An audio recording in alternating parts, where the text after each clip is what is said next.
Hey, shalom. Welcome back to Sister Kate Shofar Mountain, YouTubers and believers. Do you feel controlled?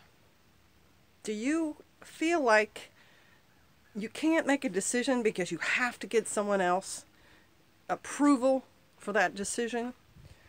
Do you feel trapped, like you have no other options in your life? People bring up the topic of cults because there have been cults in our society. There's been the Jim Jones cult, and there's been oh, now I can't think of that lady's name. Churches and so forth that have been accused of being a cult. The Charles Manson one. Hollywood is now going to make movies about the Charles Manson situation, which is always going to say to a few people in our culture, this thing bared looking at. This got attention. And I don't think it's a good thing. I really don't, but that's just my opinion. Well, do you know some of the characteristics of a cult? Because people throw the word around and they don't always understand the meaning of what a cult truly is. So I've got the top five, or not the top five characteristics of being in a cult, or what a cult might be like. So number one is, in a cult, all decisions are made by the leader. Even down to, like, can I cut my fingernails? Oh, well, the master may not like that. We got to go find out first. All decisions, everything in your life is decided by that person. Now, some people may argue, well, my family was kind of like that. When the father's the head of the household and he's, the one who makes the decisions, now it's like a cult. There should be a difference in a family. The father should be making decisions for the family because his role is to protect you and to provide for you. But within that whole structure of a family, the parent's job is not to make all decisions for their children, although while their children are young, it is. But as they get older, their job is to teach the children how to make decisions and the guidelines for making quote-unquote good decisions. So when children are young, they need to be protected and decisions need to be made for them, like what they're going to eat and so on, because they're too young, too immature to make those decisions for themselves. But in a cult, it doesn't matter your age. The leader makes decisions for everyone from the babies all the way up to the grandparents. And some of the decisions cult leaders make in order to break up the unity of family cohesion is to separate family members from each other, to take your children and give them to someone else, or to take your children and raise them in a school or whatever, and you, the parents, don't see them. So the Church of Scientology is a cult like that, because they do that. They separate family members and they keep you away from each other for years at times. So that's one. A second one is, a cult cuts you off from your family members and your friends and other people who care about you that may have some influence on you. So you don't have someone like your friend or your brother or your sister saying to you, hey, something's wrong with your life right now. They remove all that, and the only thing you hear in your ears is what the leader says and what the leader wants and what you should be doing to please the leader and to give up for the leader or the cult. Number three, cults control your food. They control your daily caloric intake. Another cult was the Hare Krishnas. You don't see them anymore, but they had these weird ponytails and orange robes, and they used to go hand out tracts, and I don't know if they asked for money or not, carry tambourines and Hare Krishna. But their intake of food was limited to 1,000 calories a day, which means you're always in a weight loss situation. And when you're in weight loss and you're not getting the proper nutrition, your brain doesn't function as well. You're foggier and you're listless, and it's easier to manipulate you. So if your food is being controlled and you are not allowed to have any other food accept what the cult or the leader gives you, then you may be in a cult.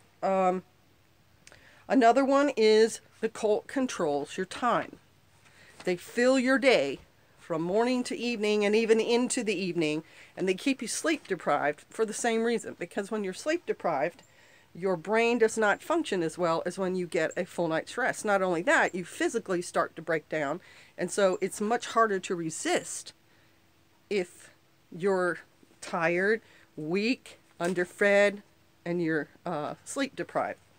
And a fifth, and I'm not saying these are all, but these definitely all are part of what a cult does, is you have no recourse for challenging any of the decisions that come down affecting you. There is no avenue. There is no person you can go to who acts as your advocate to then talk to the leader. You are cut off at the knees right where you are. And so you are trapped. Your intake of food, your sleep, your decision making, your emotional ties are all cut off. And so you really are trapped. Those are 5 things that definitely cults do. Like I said, there are more, but I didn't want to go through them. Those are the 5 that were right at the top of the list for me. Now, I just wanted to say, sort of as part of that,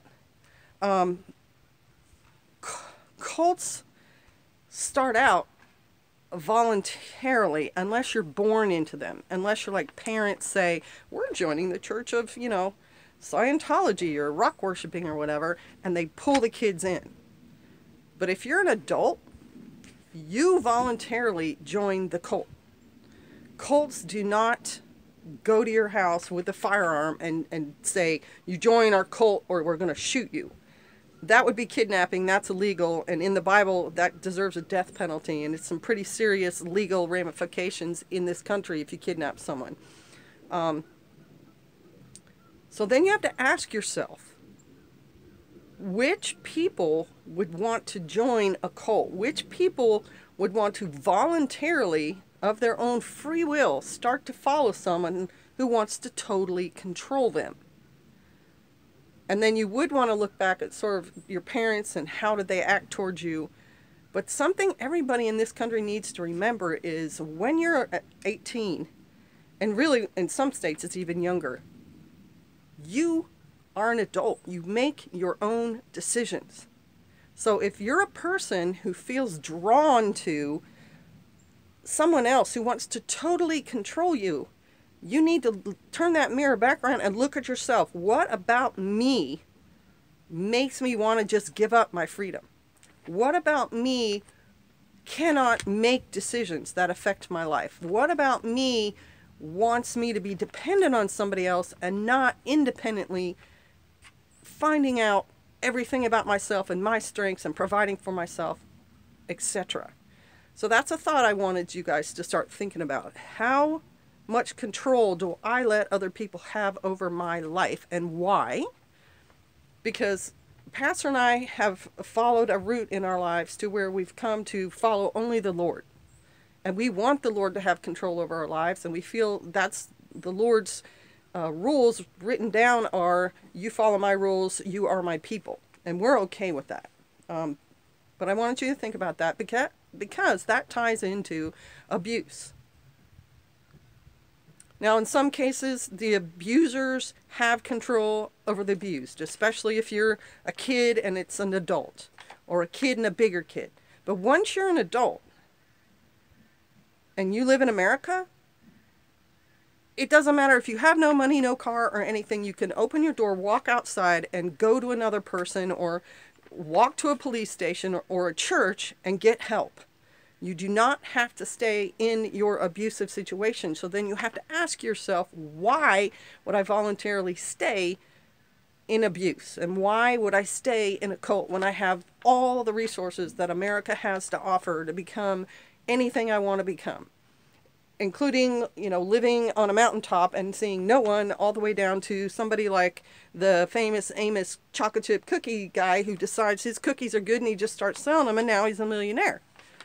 Just saying. So, control, abuse, stuff going on there. And Pastor Joe has an example he gives for if you're in a situation and you don't like it, don't kill yourself. Killing yourself is not the only recourse. His example is just drop out and go to Maine. You know, hitchhike to Maine, get on a bus, walk to Maine, whatever. Become a lobster fisherman. They probably always need help. Construction sites always need help. Daycare centers probably always need help. Just saying, there are McDonald's always needs clerks. Walmart needs, restocking people. There's always jobs. They're not great jobs, but there's always jobs available in America. My example is more, if you're in a situation and you feel trapped and you cannot leave, just walk out the door. Just take the first steps. And then, like I said, go to, a mission or a church or a police station or even a library and start your steps towards freedom. Because in America, there is always options. No matter what anybody tells you about, oh, you can't do this and you can't do that and whatever, you're an adult or you're old enough as a child, or even if you're a smaller child, I don't even want to get into that, but I mean, little kids leave too and they go places and they get found and their lives improve. You can just be a beach bum. You can go to Florida. You can hitch to Florida, catch a bus to Florida, take your last, $100 and whatever, rent a car and go to Florida and become a beach bum. Because having been to Florida, there's lots of people doing that. There's a whole set of people in Key West who just like hang out all day and watch the sun go up and down. There is recourse. So don't feel boxed in. Don't feel trapped. Flex your muscles as an adult and realize you have freedom and you can use it.